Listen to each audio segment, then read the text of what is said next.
Direction Neuilly-sur-Seine et l'atelier de Fanny qui va ouvrir grandes ses portes à ce blessé de qualité. Bonjour Fanny. Bonjour Anne-Catherine. Aujourd'hui, je t'ai apporté un puzzle.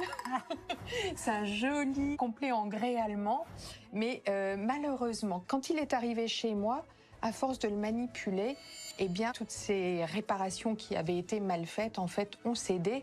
Et je me suis dit que j'allais faire appel à toi pour le restaurer déjà dans les règles de l'art, puisque ça n'avait pas du tout été fait. Est-ce que c'est dans tes cordes? Ah oui, il n'y a pas de problème. D'accord, donc ça tiendra et ce sera joliment fait comme d'habitude. On verra plus rien. D'accord. Merci Fanny, je reviens bientôt alors. Au revoir Anne-Catherine. Merci. Pour commencer, je vais assembler ces deux parties. Je mélange les deux composants de la colle à époxy. C'est une colle très solide qui permettra à la colonne de tenir dans le temps.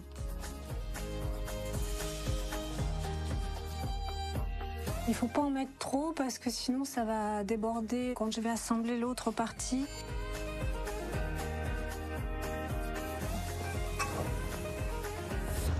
Les deux parties sont bien dans l'axe.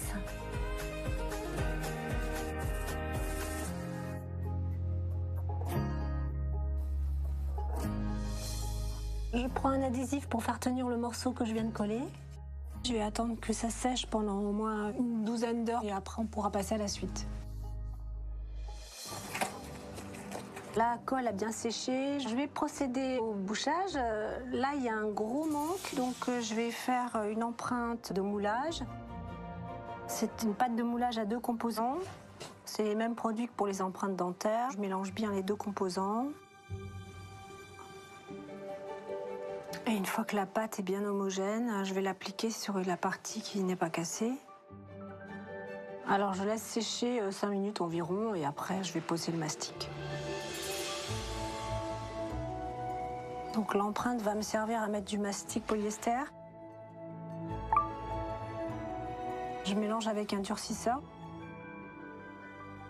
Et je l'applique très vite parce que ça durcit assez rapidement. Donc là, je vais appliquer le moule pour bien avoir le relief. Voilà, et maintenant j'attends 10 minutes que ça sèche. J'applique la pâte de bouchage avec une petite spatule souple qui permet d'épouser les formes, le relief de la pièce. Donc voilà, j'ai fini le bouchage. Je vais passer un petit peu d'alcool sur un petit coton-tige pour lisser mon bouchage, pour pouvoir poncer après plus facilement.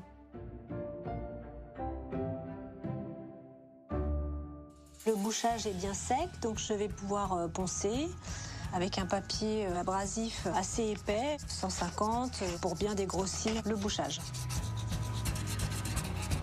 Le scalpel m'aide à enlever les petits surplus de pâte qui sont coincés dans les reliefs que je ne peux pas atteindre avec le papier à poncer. Le bouchage est bien poncé, donc maintenant je vais pouvoir passer à la peinture. Je vais utiliser des peintures acryliques polyuréthane qui se mélangent avec du vernis. Alors je vais mélanger du blanc avec un peu de jaune, avec un peu de bleu, avec un peu de marron, du noir. Je vais rajouter dans mon bleu. Donc le but c'est de faire une restauration le plus invisible possible, qu'on ne voit pas du tout que la pièce a été cassée après restauration.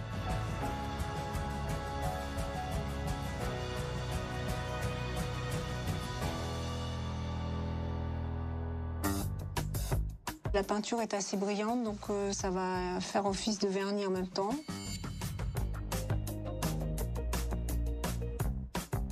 La retouche est terminée. Maintenant, je vais pouvoir laisser sécher pendant une journée entière. J'espère qu'Anne-Catherine sera contente.